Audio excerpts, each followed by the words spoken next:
Muscoff.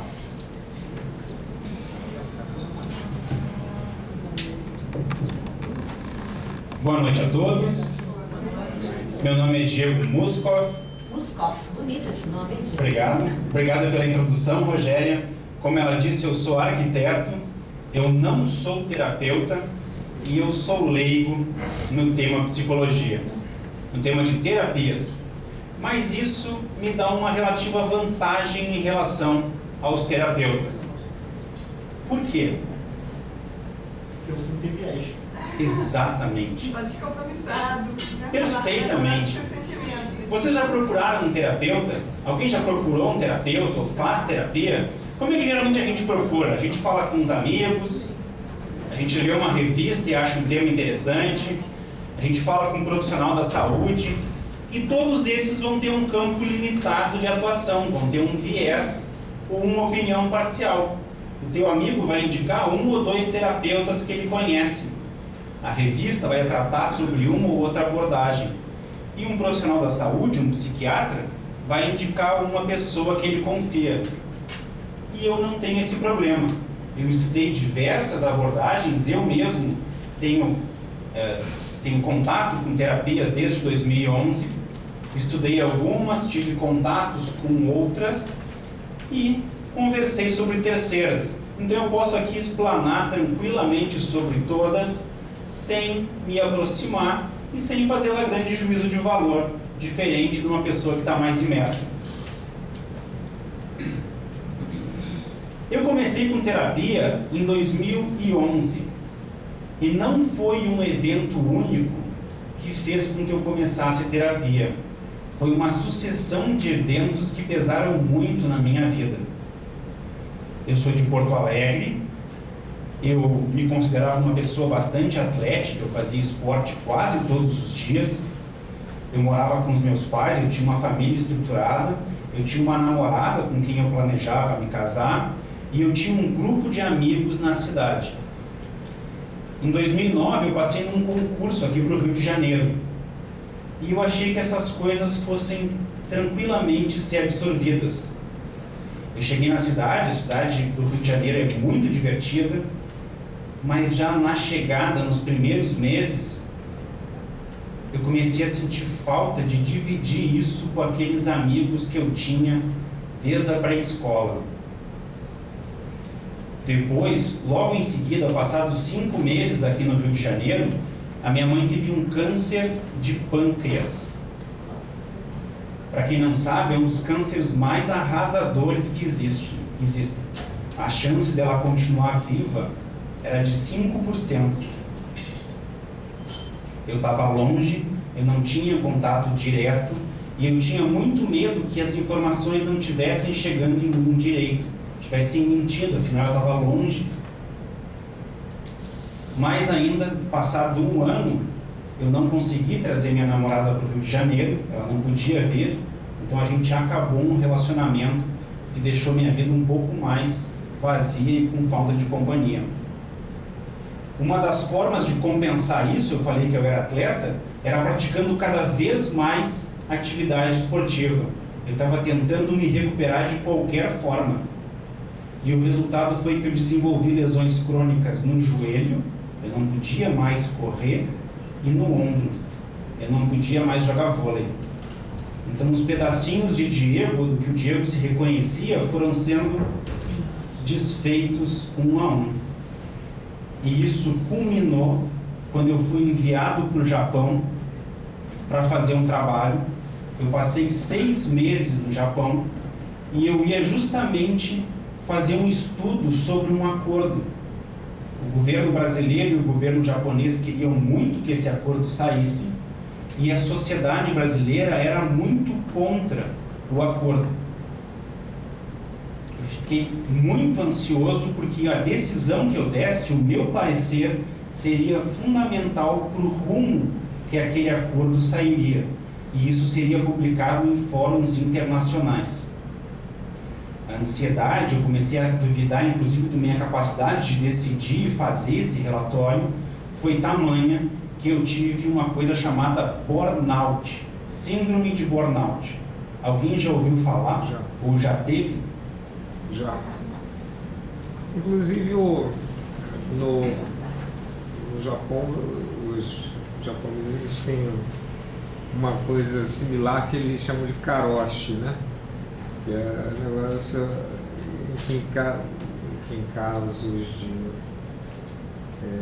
semelhantes, quando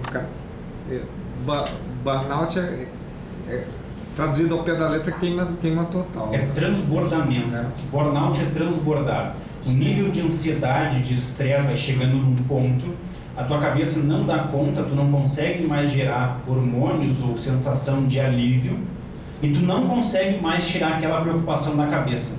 A tua cabeça roda sempre muito acelerada, como se tu estivesse sempre fugindo de alguma coisa, um predador que quer te pegar, um trabalho que tu não vai conseguir entregar, alguma coisa que tu não vai conseguir fazer. Isso gera insônia, isso gera um pensamento desgastante sobre aquele assunto e tu não consegue mais relaxar. E eu estava no Japão, eu estava 2 dias de distância de qualquer pessoa que falasse português. Eu tive que me concentrar muito para acabar o relatório, para juntar forças e acabar o relatório. E no que eu cheguei no Brasil, eu vi a consequência. Eu estava frágil e inseguro, como uma criança de 6, 7, 8 anos. Você é grego ou internacional?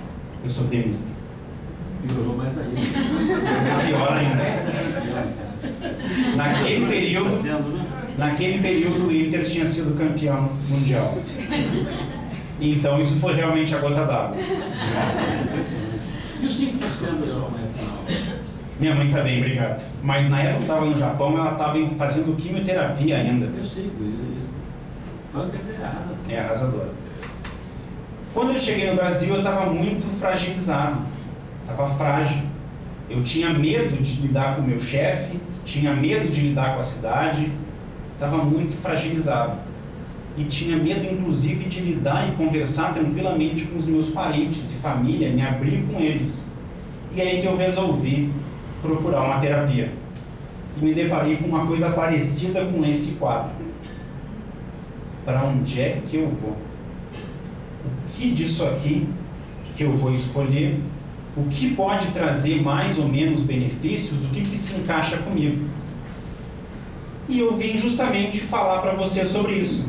Eu estudei um pouco de cada um desses elementos, dessas formas de terapia, e eu vim dividir com vocês para que, caso vocês se encontrem numa situação parecida com a minha, vocês tenham mais chance de escolher uma terapia que se adequa às crenças de vocês, que isso faz toda a diferença.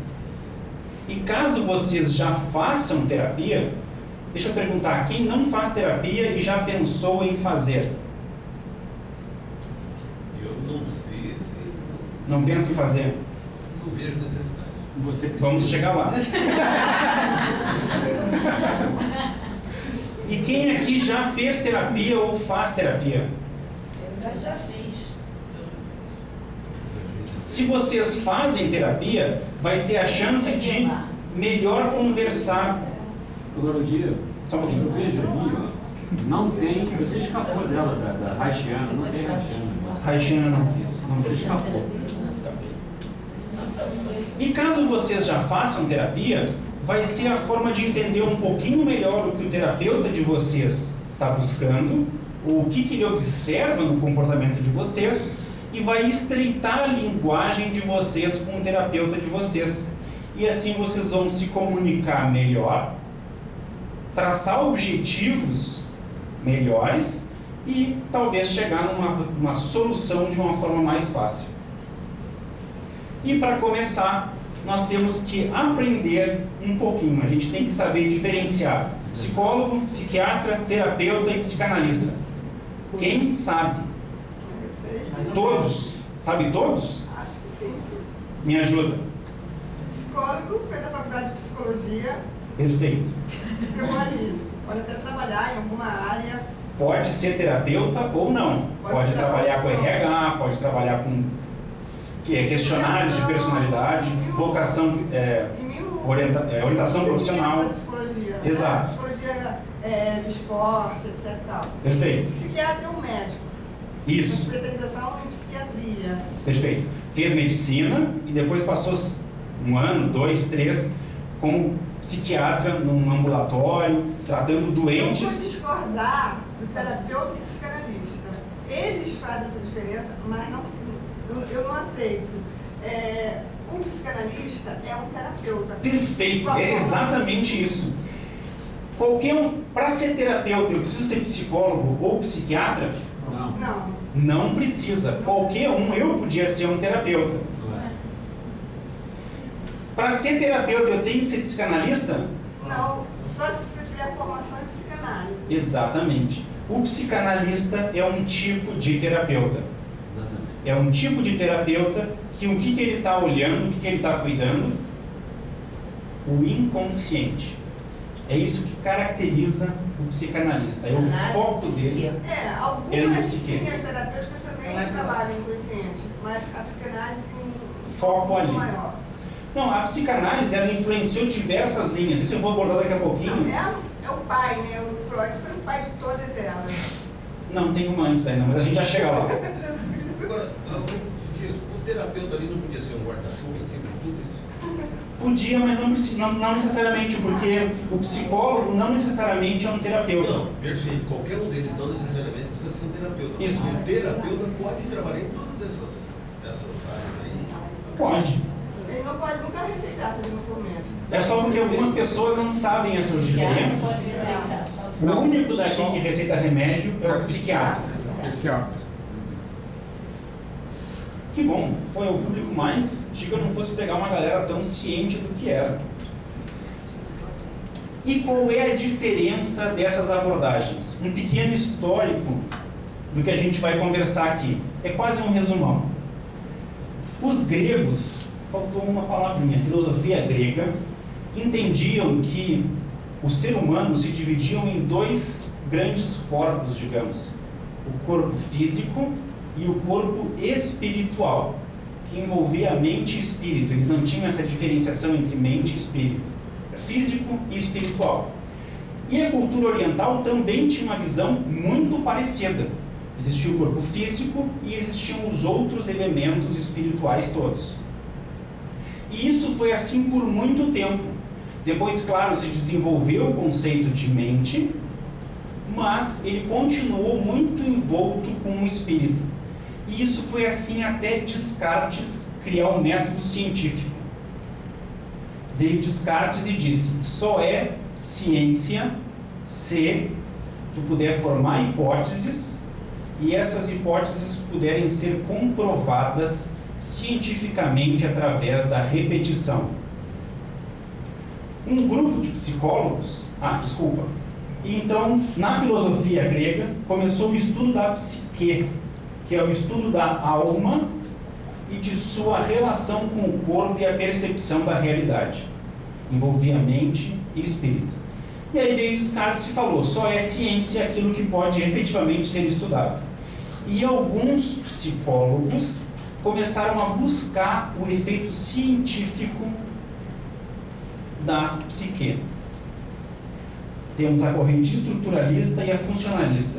A estruturalista buscava as estruturas da consciência: memória, razão, lógica, aprendizado, o que era necessário, como se fosse um Lego que fosse construindo e dizia: esse cara é consciente. E os funcionalistas, as funções desempenhadas pelo cérebro: função de aprender, função de criar e assim por diante.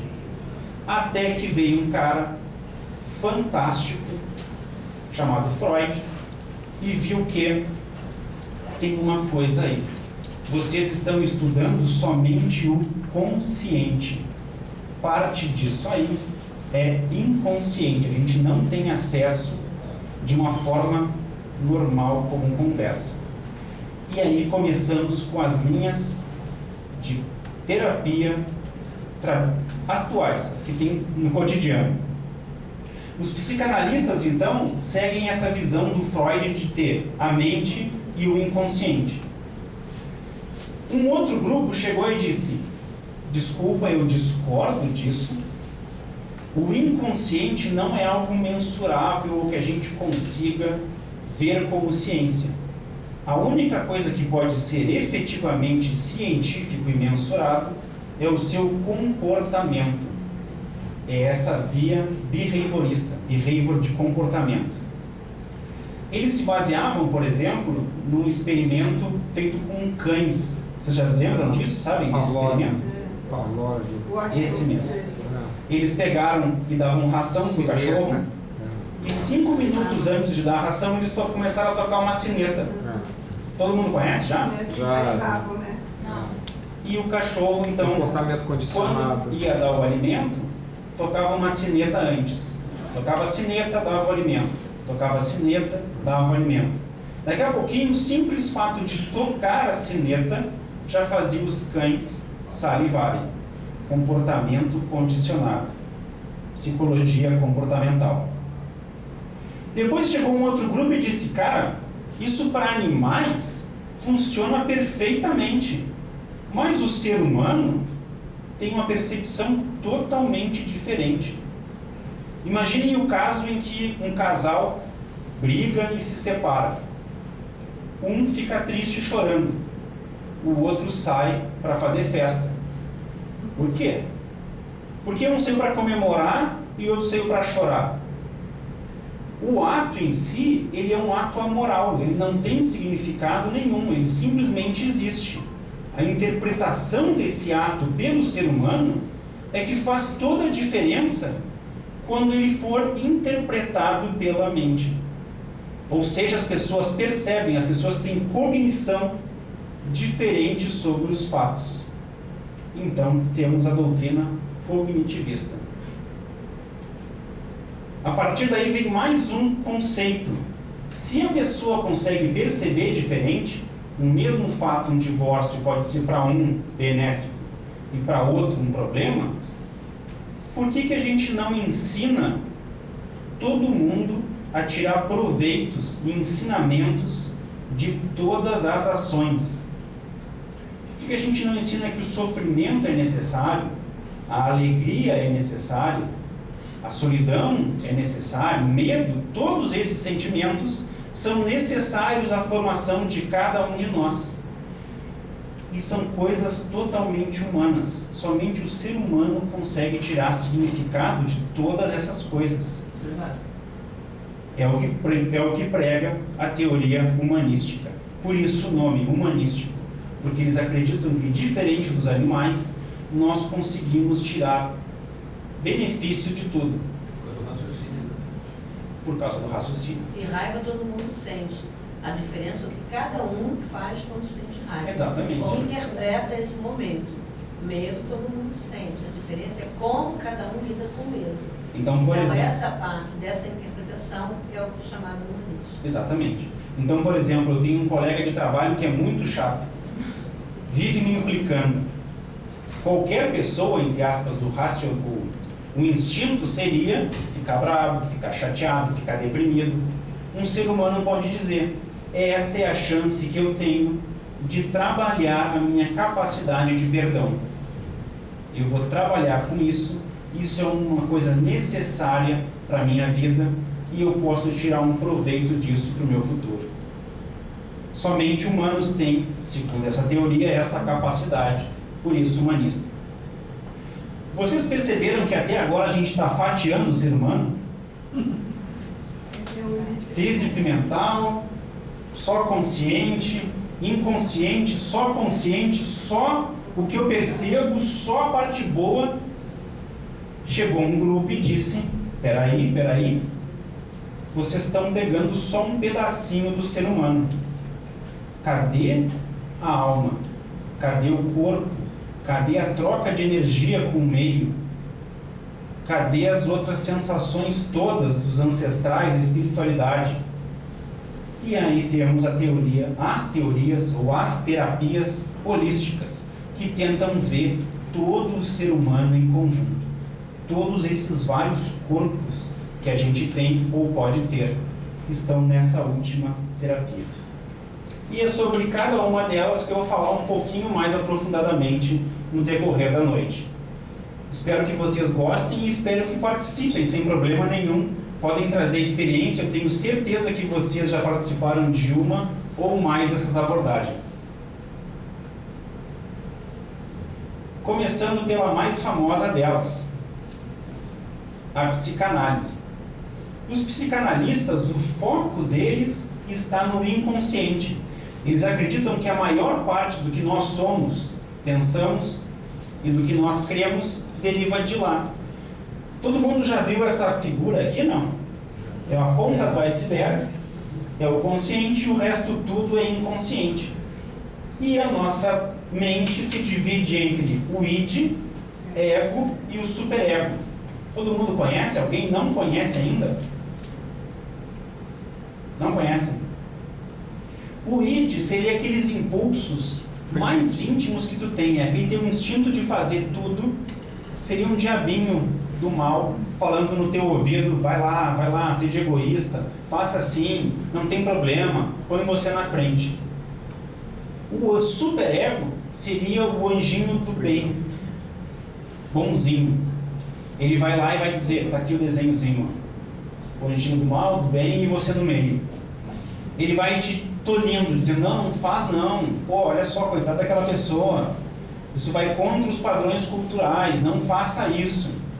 E o ego seria você mesmo, que tem que usar esses sentimentos antagônicos, amor, ódio, egoísmo, compaixão, para tomar suas decisões.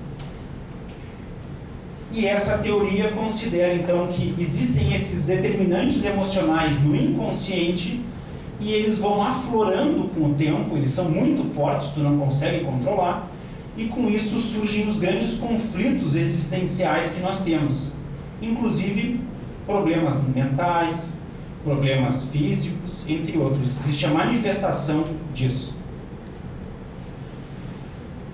E para os psicanalistas, boa parte dessa construção se dá desde lá da infância até hoje em dia. Alguém aqui é terapeuta mesmo, psicólogo, psiquiatra? Alguém já lidou com uma dessas três vertentes de psicanálise? Nenhuma?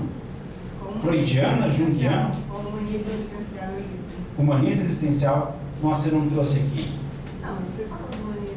Eu falei do humanismo, mas do um guarda-chuva. Não, é que depois tem uma derivação, sim. Depois eu chego a falar um pouco no final. Eu sei que a Rogéria... Qual das três, Rogéria? Eu não me lembro. Qual das três o quê? Trabalhou com Freud, Jung ou Lacan? Freud, lacaniano e reichiano. Ah, Reichiano eu não trouxe. Fez bem. Fez bem. Depois explica pra gente um pouco. Explica. Mas estaria no holístico. Trabalho de chakras. Estaria no holístico. Não. O holístico envolve tudo. Agora o reichiano é reichiano. Então explica o que é. Tá. O freudiano é aquele que a gente conhece mais clássico. Aquele paciente que senta no divã, começa a falar, geralmente de costas para o terapeuta, e o terapeuta começa a pescar pela fala, pelo como a pessoa interpreta os sonhos. Ele começa a juntar a fala com aqueles pressupostos que os freudianos acreditam. Então Freud acredita, por exemplo, naquele complexo de Édipo. Todo mundo conhece? Que o filho quer ter uma relação incestuosa com a mãe, coisa assim. É uma teoria freudiana. E ele começa a encaixar essas frases nessas teorias, nesses pressupostos, e começa a tirar conclusões do que seria isso. E vai mostrando, vai tirando insights e vai mostrando para o paciente. Percebeu que isso que tu falou hoje tem a ver com aquilo que você falou sobre a sua infância? E aí surge um estalo. E a ideia é que o paciente, com o tempo, consiga tirar suas próprias conclusões. Geralmente essa terapia começa bem demorada. Começa com 3, 4, 5 sessões por semana e se prolonga por vários anos. Um dissidente da freudiana é Jung. Jung concordava muito com Freud, concordava na questão do inconsciente, inclusive, mas ele acreditava que os pressupostos de Freud estavam muito rígidos, estavam muito travados, aquilo ali. Ele acreditava que esses pressupostos podiam mudar com o tempo, evoluir, ser diferentes de pessoa para pessoa. E aí ele criou uma terapia também psicanalítica, mas alternativa, onde a chave para o inconsciente estava nos sonhos, principalmente nos sonhos. Alguém já fez terapia que tinha uma caixinha de areia e começou a montar e fazer desenhos no papel? Isso é clássico da terapia junguiana. É a forma de expressar os sonhos e de demonstrar para o terapeuta o que foi sonhado, é fazer montagens numa caixa de areia e desenhos. Mas o fundo todo é o mesmo, e uma diferença entre as duas é que na freudiana você fala livremente e na junguiana o terapeuta vai tentando tolir, de certa forma, focando um pouco mais no seu problema para que a terapia tenha uma resposta mais rápida. Disso aqui surgiram vários movimentos dissidentes, até que chegou no Lacan, que estava chateado com essa grande dispersão de terapias psicanalíticas e a evolução de tudo, e propôs voltar aos conceitos de Freud e aprofundar muito o lado filosófico, trazer muito mais sentido, muito mais peso para a importância do terapeuta e do inconsciente. E aí ele propôs uma terapia, ou ele desenvolveu uma terapia, onde se desenvolve muito mais uma conversa com o terapeuta, algo que parece uma conversa informal, e o terapeuta vai pescando elementos do diálogo para trazer essas questões do inconsciente. Aquela primeira frase do meu discurso, meu terapeuta geralmente atrasava, vocês viram? As sessões, segundo Lacan, tem que respeitar o tempo lógico. Ou seja, pode ser muito curta, 15 minutos, a pessoa entra, fala alguma coisa e o terapeuta encerra a sessão, pede para ele ir para casa pensar, refletir sobre o assunto, ou pode durar várias horas, 2, 3 horas, até que surja algum ponto interessante ou de elemento importante que o terapeuta considere para a pessoa desenvolver isso em casa. Sugestão: se tu tem um problema urgente, não trabalhe com Lacan. Ela vai te ajudar a chegar nas camadas mais profundas de autoconhecimento, mas realmente, se você está com alguma coisa bastante urgente para resolver, não vai por aí. Depois você pode procurar para aprofundar os seus conhecimentos. O Lacan ele trabalha com o tempo lógico. E aí, o sujeito chega na sessão, é o que você disse, pode durar 1 hora, que dificilmente dura, ou pode durar 5 minutos, 10 minutos. A filosofia é a seguinte: o psicanalista ele ocupa o lugar do possível saber, portanto o lugar da escuta. Então, assim como o lacaniano e outros também, vão trabalhar na escuta. Aí o sujeito, quando começa a falar, e ele escuta algo que ele percebe que você precisa ouvir mais, ou seja, algo que é o ponto que você precisa trabalhar, ele não interpreta. Naquele momento ele corta a sessão, ficaremos por aqui. Aí você fica com uma raiva porque você estava falando justamente de algo importante e o terapeuta cortou. É o tempo, ele mexe com aquele tempo seu. Interessante, agora